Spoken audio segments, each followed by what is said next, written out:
Well, good morning to you, Kentuckiana. It is 6:01 here on your Thursday morning. Thanks for joining us on WHAS 11 and WHAS 11 Plus. I'm Jim Stratman. And I'm Gabriel Gonzalez. You know, it seems like these below freezing temperatures are never going away. No. And I'm not a meteorologist, so let's get to the person who can tell you all about the weather. That's Matt right. That's Breland. me. Matt, I think I did a good job so far, though. You have, yeah. I mean, like, you're onto it. Cold temperatures, yeah, that's right. We do have that for sure this morning across Kentuckiana.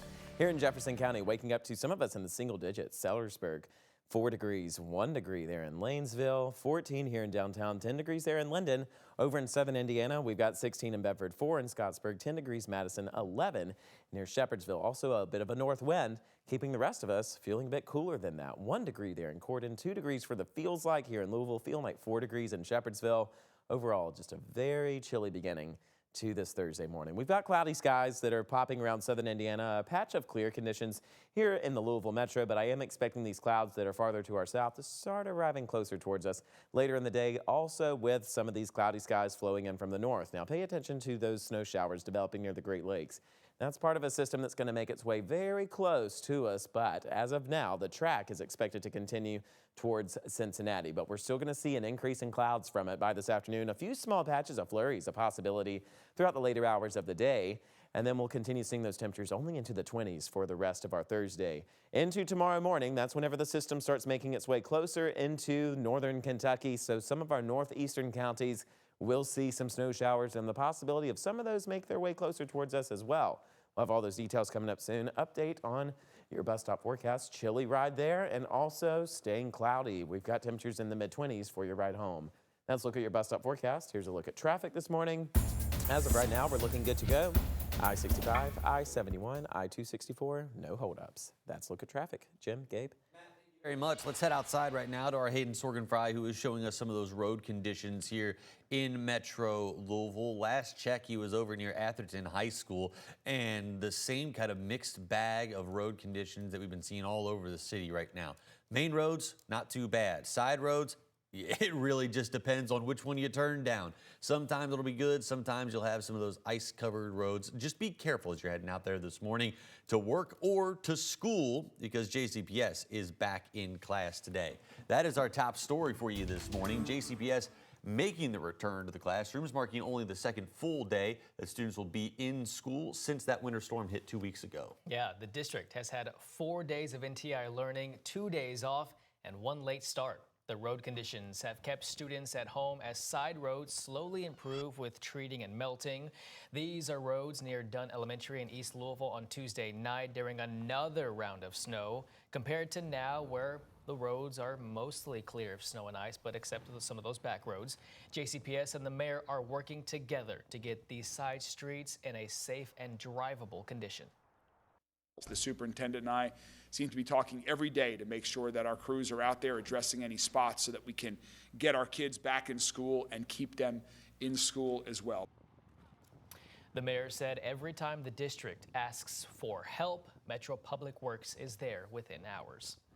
Well, that snow hasn't even melted from the snowstorm, and Metro Council, or at least one Metro Council member, is already looking ahead to the next snowstorm. Council member J.P. Lininger is pushing for the Metro Council to put more resources into public works. He says that he wants to carve extra funding from the LMPD budget and put it into the public works department, because his district in Old Louisville is clear, but other districts like the Taylor Berry neighborhood, they are still covered in ice. Lininger says that it's time to start calling these types of events what they are, the new normal.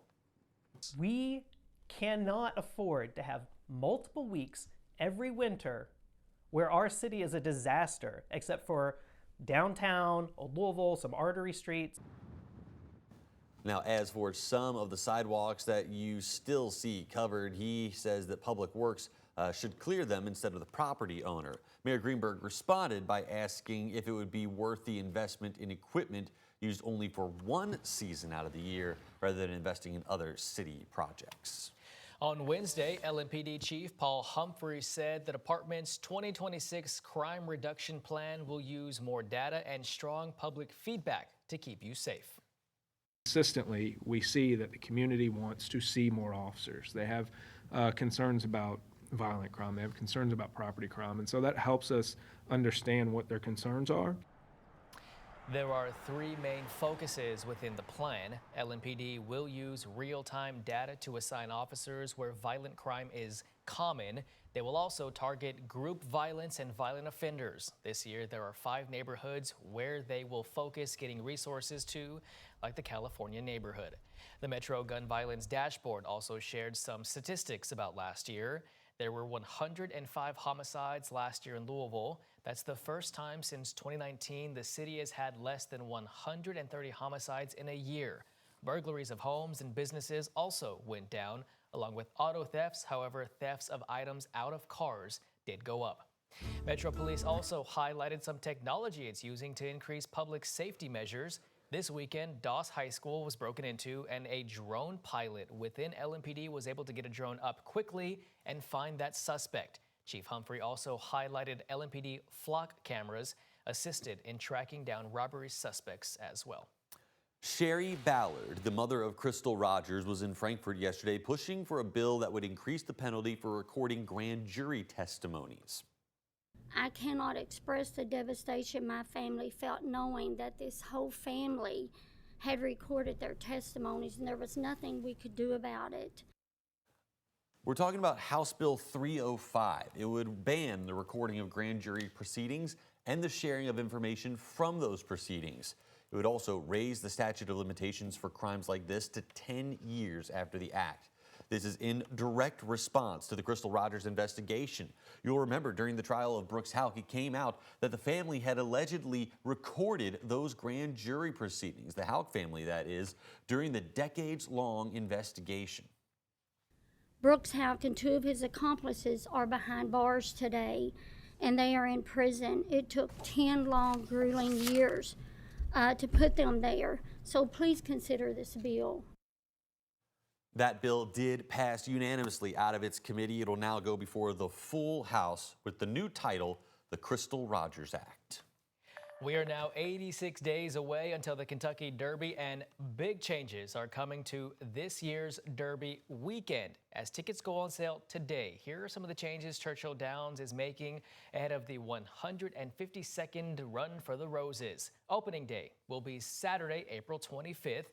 The first post time is now at 12:45 in the afternoon. Churchill Downs is also adding another day of racing. For the first time in 16 years, racing will happen on Sunday, but there will be no racing on Monday of Derby week.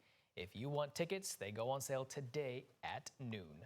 And happening today, you will have a chance to share your thoughts on the amount of space people should need to have livestock here in the Metro. Councilwoman Jennifer Chappell of District 15 is hosting a town hall asking for your input to tweak a city ordinance. It stems from an ordinance that actually passed last October, requiring all dogs and cats to be microchipped. In that ordinance, the restraint requirements for livestock were changed, affecting miniature horses, goats, sheep, and pigs housed within the city. Chappell wants to add some clarification to the ordinance to help people keep their animals with them. The meeting is going to be at South Central Regional Library beginning at 6 p.m. Matt, coming over to you, we are staying well below freezing. We are. These temperatures are very chilly throughout our day. We're expected to have a high of 29, and we're still going to be in the teens until we get there. High temperatures in the upper 20s today, but we are tracking some temperature changes. All the details about that are coming up in just a few short minutes.